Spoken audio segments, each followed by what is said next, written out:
আসসালামু আলাইকুম। বাংলা ভাষায় একটা কথা আছে, হাতে মারতাম না ভাতে মাইরাম। আছে না, কথা আছে মুসলিমদের বহুয়ে মাঝে মাঝে। এখন জামাই মানুষ কিছু তো কইতে পারে না, তো বাবিয়ে কাজা লাগলে কয়, শোনেন আপনারে হাতে না মাইরা ভাতে মাইরাম ভাই, কই হেডা কেমনে, কয়টা বুঝবেন সময় হইলে। ইরানের জন্য একটু দুঃসংবাদ আমার কাছে মনে হচ্ছে যে আজকে এখন যে নিউজটি দিচ্ছি এটা খুবই গুরুত্বপূর্ণ এবং কি তথ্য বেসিস একটা নিউজ। ইরানকে শায়েস্তা করার জন্য সার্বিক দিক থেকে plan A, plan B, plan C establish করা আছে মার্কিন যুক্তরাষ্ট্রের। মার্কিন যুক্তরাষ্ট্রকে আমরা যত কথাই বলি, তবে তাদের একটা পলিসি হচ্ছে, ধরেন আজকের দিনে ইরানে যে অভিযানটা আপনি দেখছেন, এটা আজকে যে সিদ্ধান্ত নিয়ে আবার 3 দিন আগে সিদ্ধান্ত নিয়ে করেছে তা না।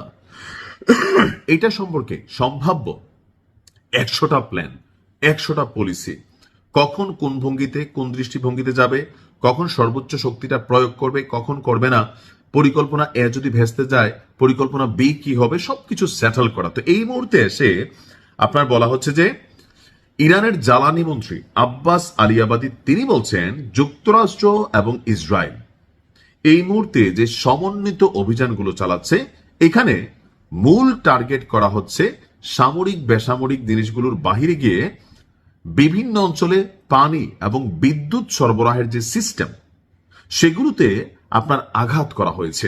আর এতে রাষ্ট্রীয় যে সাপ্লাই চেইন এটা বিঘ্নিত হচ্ছে। রাশিয়া এবং ইউক্রেন যুদ্ধে পুতিন ধারাবাহিকভাবে যখনই শীতকাল আসে, তো মাইনাসের দেশ, আমরা যারা ঠান্ডার দেশে ছিলাম বা আছি আমরা জানি যে এখানে শীত থাকে প্রায় 7 থেকে 8 মাস। আপনার ঘরে বয়লার চালাইতে হয়, টেম্পারেচার ব্যালেন্স করতে হয়, সো হিউজ পরিমাণ গ্যাসের দরকার হয় অথবা বিদ্যুতের ব্যবহার লাগে।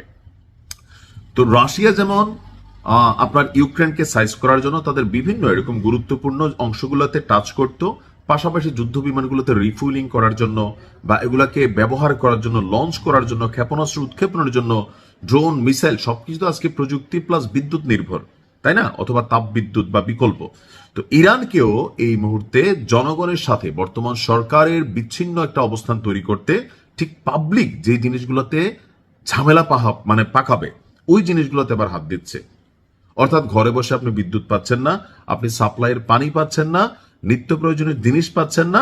সবার কাছে মনে হবে যে এই যুদ্ধ দরকার কি, যারা এতদিন আপনার একটু সাপোর্টিং এ ছিল তাদের মধ্যে কিন্তু একটা প্রতিবাদী অবস্থান তৈরি হবে, হয়তো আমরা থাকলে আমাদের মধ্যে হইতো।